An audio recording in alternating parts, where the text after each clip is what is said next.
गौरव का रुख करते हैं, वो हमें बताएंगे कि क्या विकल्प हैं जो बाइडेन के पास, वो क्या क्या कर सकते हैं और क्या करने की संभावना है। गौरव।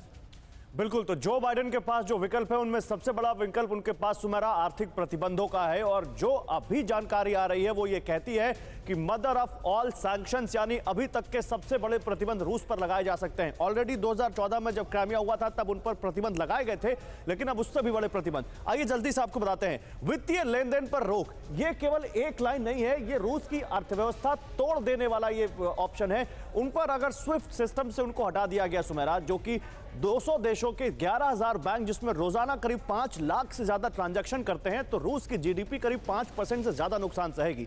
दूसरा, डॉलर उपलब्धता पर रोक, डॉलर और पाउंड दोनों से की पहुंच से रोक दिया जाएगा और इंटरनेशनल ट्रेड ज्यादातर डॉलर में होता है। रूस की इकोनॉमी जो है गैस और तेल पर निर्भर है, इंटरनेशनल उनके सबसे ज्यादा खरीदार है, वो डॉलर में अगर उसको पेमेंट नहीं कर पाएंगे तो रूस का बिजनेस, रूस का कारोबार बहुत हद तक हैम्पर होगा। उनके बजट का 40% तो जो उनका राजस्व है वो तेल और गैस से आता है और उनके निर्यात में 60% ऑयल एंड गैस है।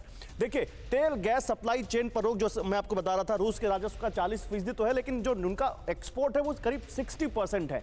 केवल जर्मनी को वो जो की गैस है उसको 40% देने वाले थे। यूरोपियन यूनियन को मिलाएं तो 27 से 30% उनकी सप्लाई है गैस की। अब रूस के निर्यात की कमर तोड़ना आप समझिए। मैं आपको बताता हूं, 2014 में जब क्रीमिया हुआ था तब रूस की इकोनॉमी 2.3 ट्रिलियन डॉलर की थी।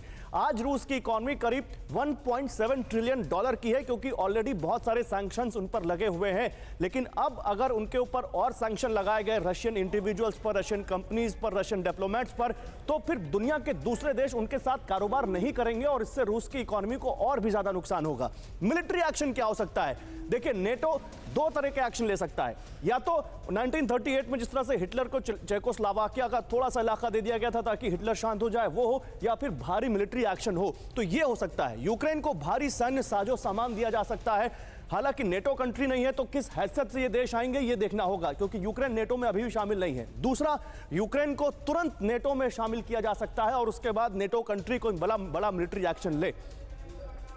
तीसरा, आपको बताता हूं यहां पर और क्या मिलिट्री एक्शन यहां पर हो सकता है। यूक्रेन के आसपास नेटो सेना की तैनाती को बढ़ा दिया जाए। यूक्रेन के आसपास तमाम नेटो मुल्क हैं, जिसमें एस्टोनिया आता है, लिथुआनिया आता है, पोलैंड आता है, स्लोवाकिया आता है, रोमानिया आता है। अब ये देखिए, चौथा ऑप्शन, डोनेट्स्क और लुहांस्क पर बैन लगाना। ऑलरेडी अमेरिका ने अपने नागरिकों को कहा है कि डोनेट्स्क और लुहांस्क के साथ वो कोई कारोबार ना करें और इस पर और ज्यादा आगे बढ़ सकते हैं वो सुमेरा। न्यूज़ टॉप 9 रोज सुबह 7 बजे और शाम 7 बजे सिर्फ TV9 भारतवर्ष पर।